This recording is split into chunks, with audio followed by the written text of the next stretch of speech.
Good morning. Welcome to our February edition of Women and Blended Families. And for those of you who are watching the recording, we're a little different today. We have a live audience. We are recording from the Love Like You Mean It cruise. So a little different. There might be some engine noise. We're in the back of the boat and we are about to hit port today, and just offer a little grace to us if things seem a little different. But you are going to love our guests. She has so much to offer. So with us today is Dr. Juli Slattery. Welcome, Julie. Hey, glad to be here. Thank you. This is really fun to be on a ship and actually in Puerto Rico right now. Yes, yeah. That's right. So Julie is a psychologist, and she is an author, a speaker. She is president and co-founder of Authentic Intimacy. This is a ministry dedicated to teaching on God's design for intimacy and sexuality. And she has 25 years experience in discipling and working with women. And I'm so thankful for your work, and specifically the way that you address needs of women, Julie. Oh, well, thank you. It's a joy. And a lot of my work probably with you, like you, it comes out of my own journey. Yes. Some of the struggles, frustrations, the questions that I have.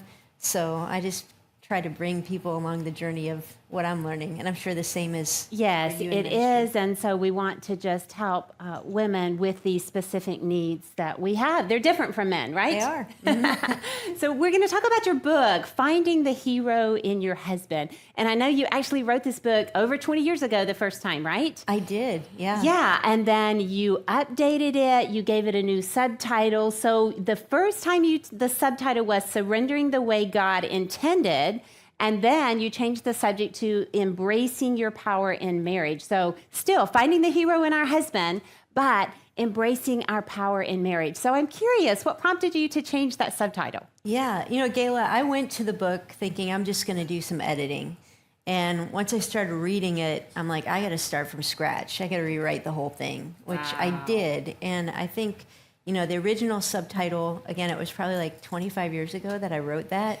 and I was young, and it was more of this idea of, like, how do we surrender to our husband's leadership? And I don't think that always resonates with women, right, because it feels like weakness. Right. But really what God is calling us to is harnessing the strength that he's given us.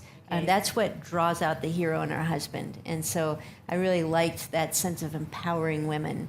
Even as we talk about something like submission, how can that actually be empowering instead of something that feels like I have to be less than who I am? Right, and I think for women in blended families, and let me just mention too, for those who are watching the recording, you can still throw up questions and we will answer those later, so feel free to do that. But I think for women in blended families, sometimes, especially as a stepmom, so I'm a mom and a stepmom, there are times that I feel powerless. And so when I see that, finding the power that you have in your marriage, but it's easy to think, I don't have any power in this marriage. I'm a stepmom, the bio parent carries all that power. How do you answer that? That there are times as women we feel powerless, but we still do carry some power, right? Yeah, I think every woman can relate to feeling powerless at some point in marriage and step families and parenting and all of it. And so some of what we need to be reminded of is the fact that we do have power. Because what I've seen is that sometimes we can know we have power and we use it in a way that actually sabotages intimacy. But another mistake is not recognizing that we have power at all. And so we don't use it. And so there's a difference between enabling, which is when we don't use our power, and empowering, which is when we do use our power. And you got to know that you have it first. Yes, you have to know that you have it. So tell me the difference between that then, when we're enabling as opposed to we're actually using the power that we have. Yeah, so a woman that might get caught in enabling is when she doesn't feel like she has a voice. She's kind of a peacemaker in her personality, feels maybe like her husband is dominating her, or he's the man, right? And sort of that attitude of I almost have to be more childlike in my relationship, or I can't share my opinion. And so we end up in a marriage then where the husband actually has too much power, because the way God has designed marriage is we should balance each other out. And there's unique ways that husbands have power and then wives have power.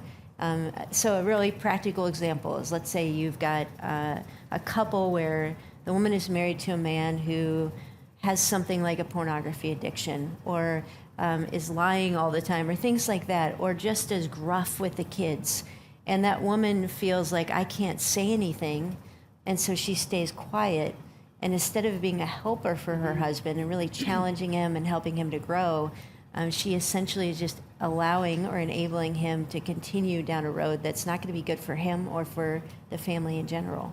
Okay, so could you relate to that, perhaps somebody who has a difficult former spouse in another home? So let's say that somebody's married to someone who has a former spouse over here, and she feels like this person has so much control over what happens in her home, which there is some of that goes on in blended families naturally. For sure. But if they're feeling it an unhealthy way, maybe there's excessive texting with her, and so the wife is just feeling really powerless. How would you address that? Yeah, I think first of all, we've got to understand the difference between influence and control. And as women, we really kind of like to have control of things. Like, we want to be able to shut down that former spouse. We want them to listen to us. And actually, when we go for control, we lose influence. And so, there's a passage in 1 Peter that talks about women having like a quiet spirit. Right. And what I've learned over the years is actually having a quiet but strong spirit is the greatest influence and the greatest power. And so I really think it starts with being honest with yourself and with the Lord. There are things I don't have control over. Right. I don't have control over the mother of my stepchildren. Right. I don't have control over how my husband interacts with her. Right. I don't have control over how my stepchildren feel about me. I can't control that. But here's where God has given me influence. And here's what I am bringing to the relationship and to the family. And sometimes it's playing that long game of not grabbing for control or even grabbing for power, but recognizing that a wife is most powerful when she knows how to use that calmly and patiently. Okay, then how do we recognize if we are really grasping for control as opposed to using the influence that we have? Yeah, so control is really focused on results, right? It's like, I want them to stop texting so much. Right. And so I'm going to intervene so that happens. Control is always looking for an outcome, whereas power and influence is more looking at, how do I steward where I am in this relationship? How do I show up with my best self? How do I really work towards being kind to everyone, setting appropriate boundaries, that sort of thing. And it's not results-oriented, it's process-oriented. Like, am I really becoming a woman of God? Am I really bringing wisdom to my family situation without having to change everything? Okay. And we're going to talk about this a little further, because I want to talk about where in your book you talk about the needs that men have that women can meet exclusively. And I want to come back to this because I think it's an important distinction that you make because it's so easy for us. We do want to control some things as women, particularly in a blended family home. When we get into this feeling powerless, I think it's easy to snap into, well, man, I'm going to go all the way over here to control. And it actually can shut down relationship building. It can bring a lot of tension into the marriage. But let's talk about, in your book, you talk about some of the needs that men have that we as women can meet. And two of those needs are respect and help. So let's break that down, and then we're going to talk about some blended examples with that. So let's start with respect. Sure. So for those of you who have grown up in church culture, you probably have always heard husbands need respect. And sometimes I think women are they don't like that. They get turned off by that. What? It could be a trigger. Yeah, it's really? He's not earning my respect. He's not doing things that would make me respect him. Right. And instead it's understanding that when God calls us to respect our husbands, is actually meeting one of his deepest needs. And Gayla, I think that as women, we can't 100% understand this because we're not wired the same way. Right. But men in general, even from the time that they're boys, are always wrestling with the issue of competence. Okay. They're always asking the question subconsciously, do you believe in me? Right. Am I good enough? Yeah, am I a good guy? Am I going to fail or am I going to succeed? And so God has given a wife a very powerful vote in that arena. Either, you see his strengths, you're calling out his strengths, or you see his weaknesses and you're calling out his weaknesses. And so when we think about what it means to respect our husbands, It means that we use our power, including our words, our nonverbals, how we interact with him, how we talk about him to our children, in a way that actually is calling forth his strength and is recognizing the things that he's doing very well. And in every marriage, whether it's a blended marriage or not, there are going to be things that you don't like and that annoy you and that you wish would change. But there are also going to be things where you're like, that's why I married the guy. Like I love that quality about him. Right. And so it's really making that choice of, am I going to empower him and call out the good in him, or am I going to become kind of overbearing and critical? Yeah, and I think about specifically for men who are stepdads, if they came in and we have our own children, it's easy to be critical because we have parented by ourselves, and now we're trying to figure out how we bring this new person into our lives. And it's really easy to look at what they're doing wrong instead of considering what they're doing right and trying to build them up. Because if they're already thinking, am I good enough? Am I doing this okay? Well, you're insecure as a step parent. Yeah. And so they're naturally thinking, I'm not good enough. I'm not doing that very well. And we can then contribute to that, is what you're saying. Yeah, absolutely. Whether it's in parenting or finances or any area of your marriage, every man has insecurity. Right. And women have insecurity too, but it's Right. different than a man's insecurity. And so our words really, are like the title, Finding the Hero in Your Husband. Like, are you calling out the fact that he's a hero, or are you kind of phrasing him or looking him as a zero? Like, you're not adding anything here. Get out of my way. And as you're mentioning, that's much more difficult in a step family situation, because if you have children, you're going to be more strongly bonded to your children Yes. than you are to your new husband. Right. You have more history with them than you do with your husband. And so that makes that particularly difficult when you have kind of conflict around kids and some of those things. Right. It does. Okay, so that's one of the needs is respect. And then we balance that with help. Yeah. And so explain that. Don't y'all love that? Men need help, right? Yeah. I mean, would everybody agree with that? Yeah, We're there not you saying go. that in a bad way, No. but I mean, we see this in Scripture. So we certainly see that God is calling wives to support their husbands, to respect their husbands.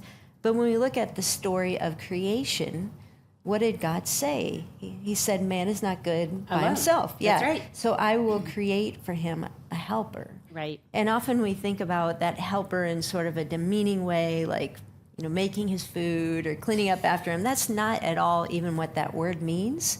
It's actually a word that God uses for himself, for the Holy Spirit, that he is our helper. And so God has designed man and woman in such a way that your husband needs your influence. He needs your help. He needs your input on how to love you well, how to love the children well. He needs some of the wisdom that you have that he doesn't have. And even as I say that, often there feels like there's this tension between, well, do I respect or do I help? Because when I'm helping, it can feel very disrespectful. And so that's sort of the art and the science of, what does God call us to in terms of building intimacy in our marriage? And so how do we determine that? How do we know in this situation, do I need to stand up more in respect, or do I need to consider more about what my helper role is? I mean, I guess for me, I think about start on your knees. Yeah. I mean, asking for wisdom as we consider, because I think that in blended families, there's not always a straight answer to the situation. But would you add to that?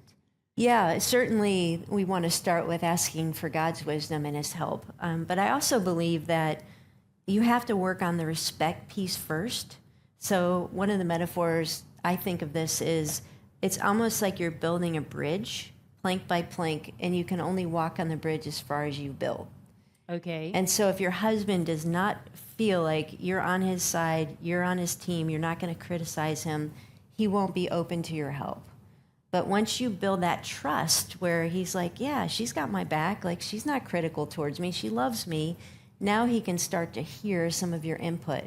And so I think really you do need to work on that respect first so that he feels safe in the relationship and he's not threatened or feeling like you're being critical when you bring your thoughts and your opinions into the discussion. Right. And then I would think, too, we need to continue to use those words of affirmation as we come to him and try to address some of the hard issues, because I would think it's easy for them to step back into, oh, she's criticizing me, or maybe not even criticizing, but just trying to have hard conversations. So, let's think about, for instance, a stepmom who, as kids get older, sometimes relationships change, and you've bonded with a stepchild because they were young when you married, and now you've moved into, they're kind of in the teenage or young adult years, and they've decided they want to get to know their biological mom a little bit more, and those relationships change. I mean, it's pretty common, really, that this piece happens. And so then over time, I think our guys don't always understand that the situation has changed for me. And maybe I was more confident in my role as a stepmom in the beginning, but it feels like now I'm having to step back instead of moving forward. And so these sometimes are hard conversations that we have to come to our guys and present it in a way, though, that they can hear us, but not feel that we're criticizing. Right. Words matter, tone matters. My husband he's a great communicator in our marriage, and he's done a really good job over the years of even telling me, like, hey, when you say this that way, I feel like you're disrespecting me. And I can be asking for the same thing or making the same comment, and the way I phrase it and the timing of it can either feel like a criticism or it can feel like, a genuine desire to bring you in to help. Right. And so we do have to watch our words, and that's where prayer comes in too, that we ask God to give us the words.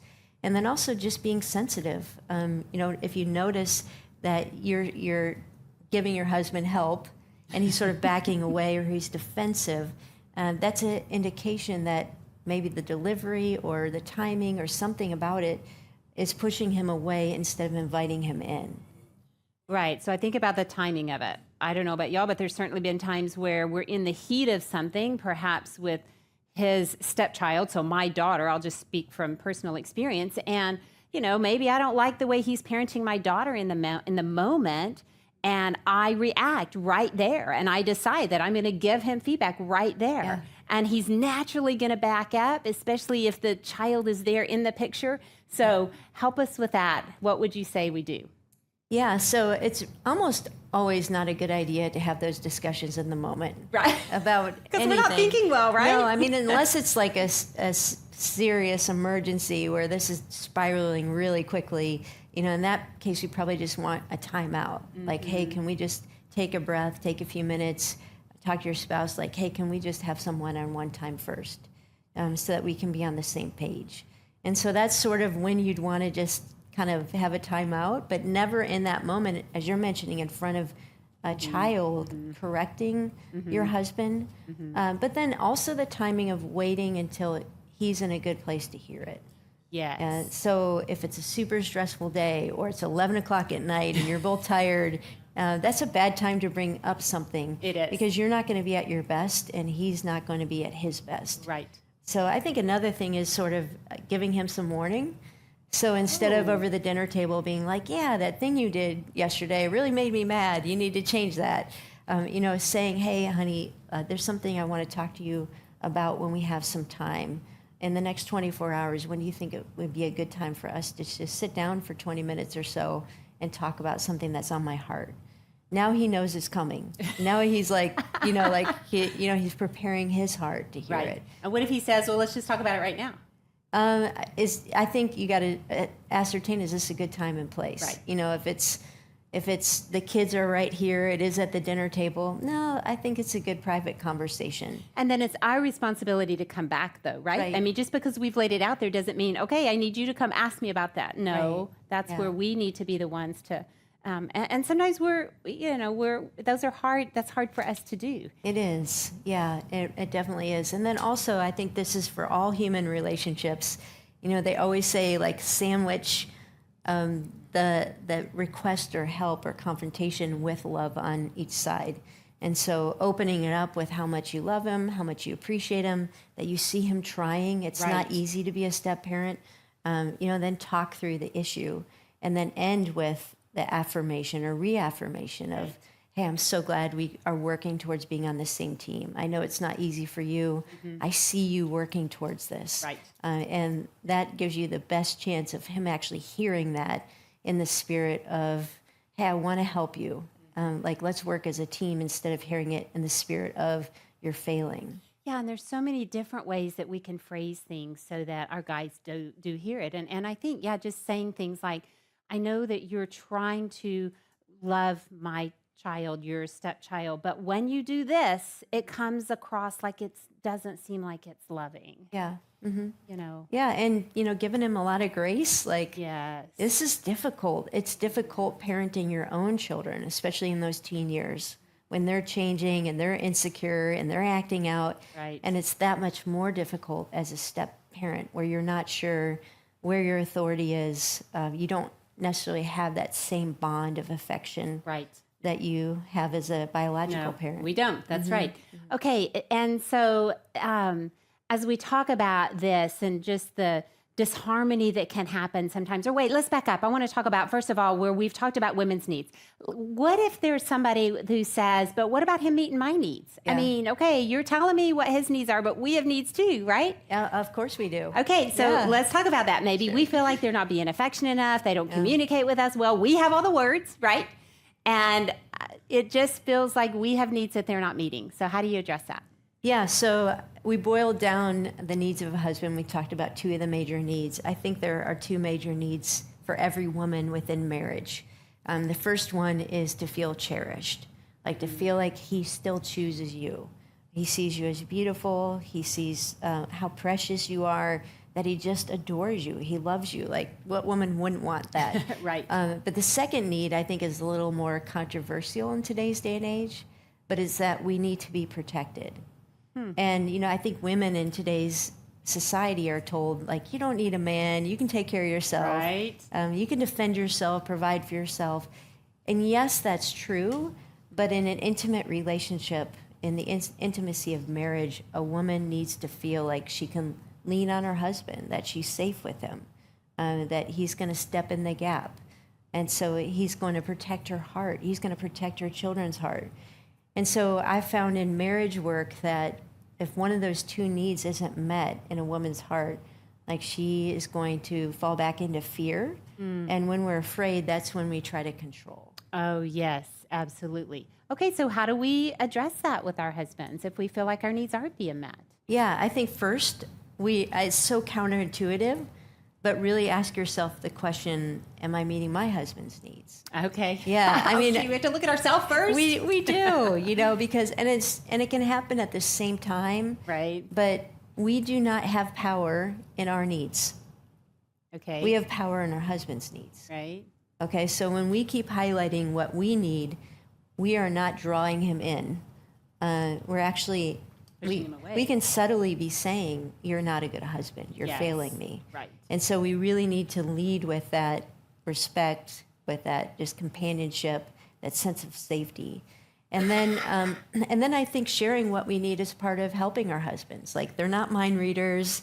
They can't figure it out. Even if you told them 6 months ago, this is what makes me feel loved, you might need a reminder. Yes. And so doing that, even a spirit of grace. Like, I know you see things differently than I do, but let me just share, what means a whole lot to me? Like, when you just tell me that you love me. Or do you know what just has meant so much to me when at the end of the day, I'm tired and you put the kids to bed? And so instead of saying, do more of this, or you're failing here, you're at me, like, when you just tell me that you love me. Or do you know what just has meant so much to me when at the end of the day, I'm tired and you put the kids to bed? And so instead of saying, do more of this, actually starting with the things he's doing well, Right. and highlighting how that meets your needs. Okay. So, and sometimes we do need to have those hard conversations, because just like we don't understand our husbands, they don't understand us. Exactly. And we're all different. There's no blueprint for how every husband needs to behave a certain way. No, I mean, we all have different needs. And I think also we have to look at our own patterns. So I think about early in our marriage, I was, used to do, and I was home more. Randy was traveling some in his job, and I got into this habit of feeling like I was the only one who did the chores, or I was the one who managed all the kids. And then when he was home, it just felt like I would slip into this martyr role Yeah. instead of addressing, but this is what's going on with me, and this is how I can use some help here. I mean, so I think that we all have to look at, like you said, what are our own patterns that we move into that can create more tension in the marriage instead of just beginning to address, okay, I'm recognizing I'm feeling overwhelmed and I need some help. And even the way you phrase that, Ayla, we're owning our stuff. So instead of saying, you did this wrong, you're not helping me here, you're actually phrasing it with owning the fact that I need this to feel loved. Like I feel overwhelmed. Could you help me? Right. And men in general, good men, when they hear that, can you help me? They're like, yeah, I want to help you. Like, I want to be that hero.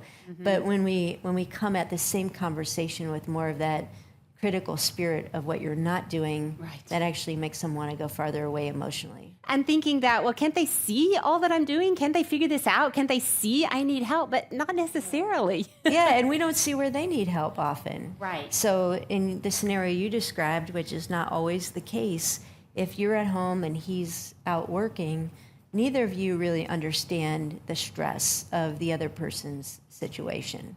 Right. And so, I think it takes empathy on our part, too, to say, he's stressed out. Like, Right. I remember times in our marriage where I felt that way, like, I'm doing the housework, I'm taking care of the kids. And then when my husband told me what he was doing, like, I pay the bills, I file the taxes, I take care of every outside, mowing and picking up leaves. I'm like, yeah, we're both working pretty hard. Right. So. Right. Yeah. And they carry their own pain into marriage just like we do. And sometimes all we can see is our stuff. And having those difficult conversations can just open up how we can help each other, which is, I think, what you're saying. Yeah. And I think the other thing is, particularly when it comes to the protection need, really, again, realizing that every man is different. Right. And he's going to step into that protection differently than maybe you envision. Okay. Right. So like with my husband, I grew up in a Christian home that was always emphasizing the husband's the leader. He needs to initiate everything. And I married this really fun, laid-back guy, and I was super driven. So I'm like, I'm just waiting for him to do family devotions, and that's not him. And early in our marriage, I wrestled with that, and I kept trying to push him into the mold of who I thought he should be. Right. And then God began to show me that actually he leads me and protects me in a very different way. Because I'm so driven, my husband is good at getting me to rest and set boundaries, whereas I, with the kids, was more of the teacher. He's more of the, hey, let's just coach them through life and do life with them. Right. And so I had to flip my paradigm to see that he is protecting me. He is leading, but just not in the way that maybe traditionally we hear that. It looks different than what it might look different than what you expected. Right. You know what else I want to talk about? Because I think sometimes women, we feel, and when you talk about this protection piece or even this piece of, but my husband needs to meet all my needs. He needs to be the one who allows me to feel happy or whatever our need is for the day. And that's really not the case. I mean, we have to determine what is going to bring joy to us and what is going to meet our needs. But so often we look for them instead of recognizing our part. And part of that is finding our identity, not only in Christ, because we know we have, as believers, we have an identity in Christ, but we also have some identity as a woman, maybe with other women, or maybe through work, or maybe through our volunteer, that will help with those needs that we have. Do you agree with that? Yeah, you're so right about that. I think in our culture, we put way too much on marriage. Because our communities aren't usually really strong. We can feel very isolated. Right. And so you begin to think, well, marriage is going to meet all those needs for me.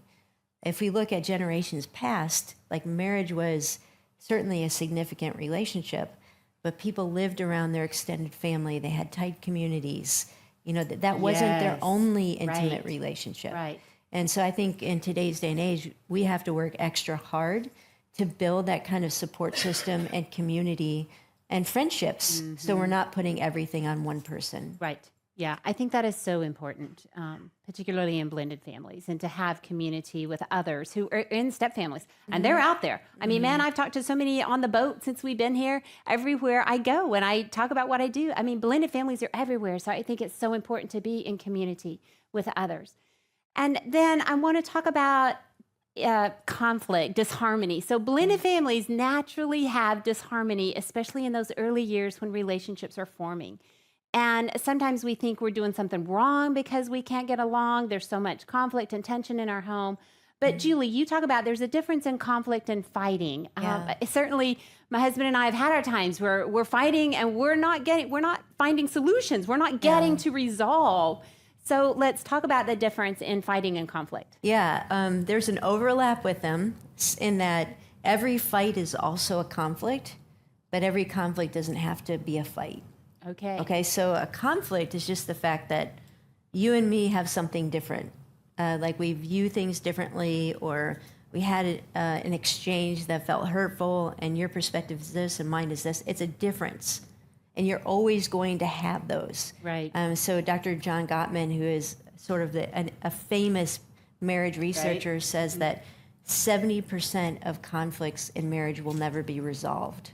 70%. Yes. Wow. Because we're just not going to change our differences. So we have different perspectives of money. We have different perspectives of sexuality, different perspectives of how do you parent. Right. All these things, even how cold you keep your house. One person wants it freezing, the other person wants it warm. Or your cruise room. There you go. Are you the one that always wants to be on time? You're probably then married to somebody who's always running a little bit late. Right. Like those things don't go away. Right. And so recognizing that that conflict is okay, it's a normal part of marriage, and we can approach conflict in such a way that we really are seeking to understand each other. Okay, I think that's the key. Seeking to understand each other instead of having to get our own way. Yes. Right? Instead of insisting that our way is right. Yeah, I remember speaking on this about a year ago, and this guy came up to me and said, "Wait, you mean the goal of conflict isn't to win?"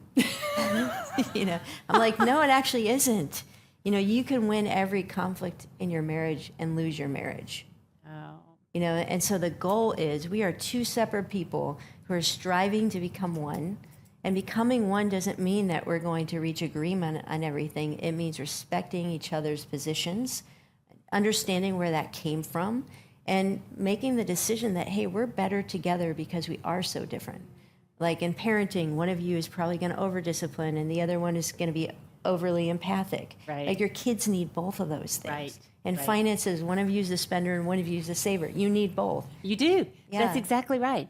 But if we can recognize that it's okay to be different instead of insisting that, no, my way is right. Mm-hmm. Or that we can't move forward until we reach complete agreement. Like on a lot of issues, that's not likely to happen. Even as you pray about it, you seek wisdom, you're seeking that agreement. But in a lot of things of marriage, you just have to give each other grace for this is how you do it and this is how I do it.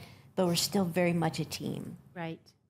Yeah, I like that. I think there's a lot to consider there.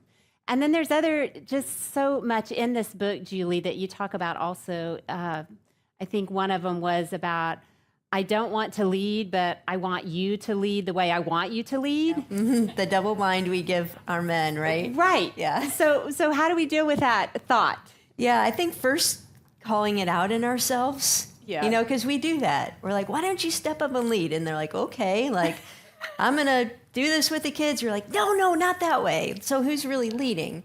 Yeah, we are still. Yeah. So, and again, remember that men are uniquely sensitive to failure and criticism.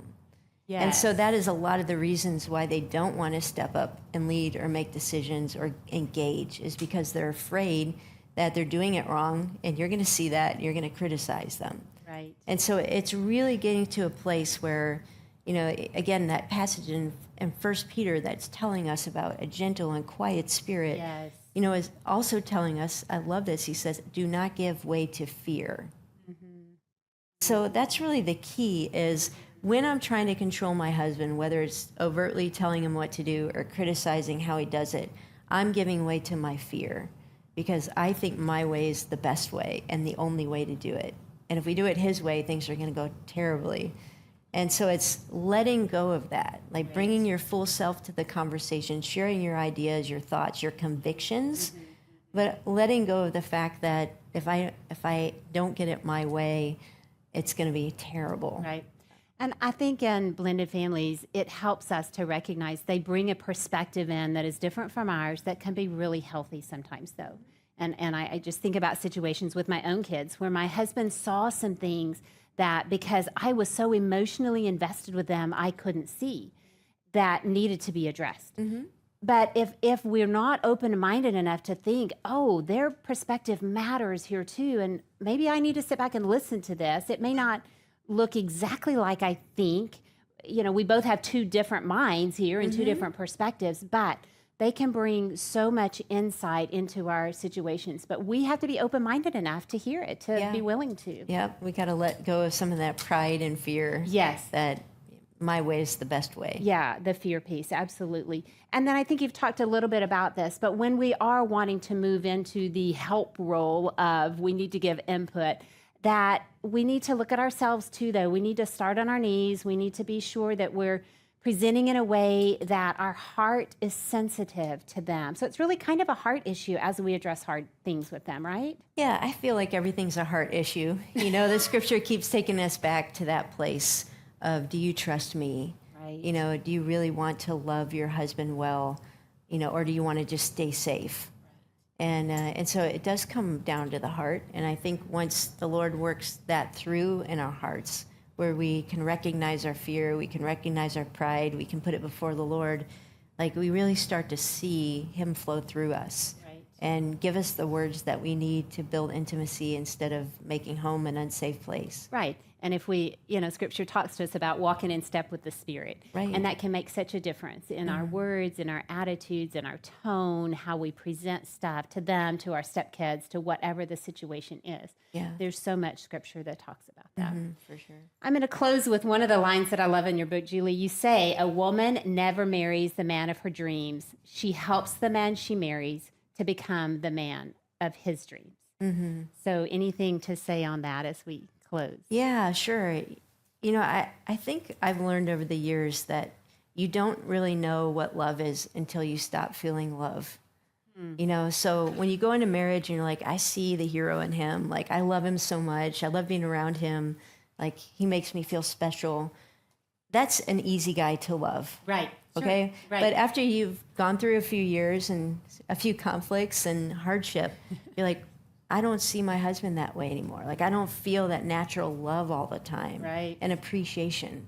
And that's where the real love kicks in, which is the choice to move towards him instead of moving away from him, the choice to understand his perspectives, the choice to maintain the commitment to call out the good and not turn into somebody who's being critical. So love has to die in order for us to really learn how to love, if that makes sense. Yeah. I think as we consider then what you're saying is we're still going to lean into the heart. We're not just going to look at, well, but wait a minute, you're not seeing my needs here. No, we want to lean into what his needs are also, so it can work in tandem for each other. And as we build him up, then he's going to have, it's going to feel like more of a safe place that he wants to do what we're asking of him to do. Yeah, absolutely. So, you know, even again, as you're requesting help, if you're doing it in such a way that's inviting him in, Right. that isn't critical, but is actually building him up, and that's when he starts to treat you in a way where, like, he sees your value and wants to be home with you and wants to spend time with you and wants to take care of you instead of feeling like he's isolating. Yeah, and so I think that's the relational power that you talk about, right? Right. I saw that term, and Yep. and it has to do with then what our part is in that power role. Yeah, so the theme verse for that book is Proverbs 14:1. The wise woman builds her house, but with her own hands the foolish one tears hers down. And when I had been married for just a few years, like I really grabbed onto that verse because it makes me ask the question, am I building or tearing down? Yes. And you're always doing one or the other. It's never neutral. Like even doing nothing can be tearing down. Right. And so it takes intentionality and the wisdom of God and just our commitment to be women who are wise Right. and who want to use our power in such a way that we're actually building. Yeah. So much truth there. Gosh, Julie, you have so much to offer, and I just so am thankful for your being here today and sharing with us. So if women want to hear more from you, learn more from you, where can they find you? Yeah, right now you can find me on the Love Like You Mean It cruise. So I'm right here, yeah. Those who aren't on the there you cruise. go. Yeah, the website of our ministry is authenticintimacy.com. Okay. And then I also have a podcast You called do, Java with Julie. It's a good podcast, y'all. Yeah, and then Finding the Hero in Your Husband, other books like Yes, she has other books. There are books here on the cruise, and yeah, just lots to offer in different ways. So y'all check that out. And ladies, join us next month for our March edition of Women in Blended Families. I'll be interviewing Diane Fromm. She's the author of a book, Parenting the Grieving Child. And, you know, grief in the blended family is a big deal. Everybody has some kind of grief in their blended family. And we'll be tackling that subject, but particularly for those who are her parenting kids who have walked through really hard things. And so join me for that. And then also our Blended and Blessed event is coming up April 5th. That is a live stream and a live event. We'll be in Franklin, Tennessee this year. And you can join us live. You can join us live stream from all over. And we're going to be talking more. Y'all may have been to some of Ron's sessions with his new book, The Mindful Marriage. We're going to be talking more about how do we create a renewed us in our marriage and what does that look like? So make plans. You can get all the details there at blendedandblessed.com. Thanks for being with us, ladies. We always enjoy having you here.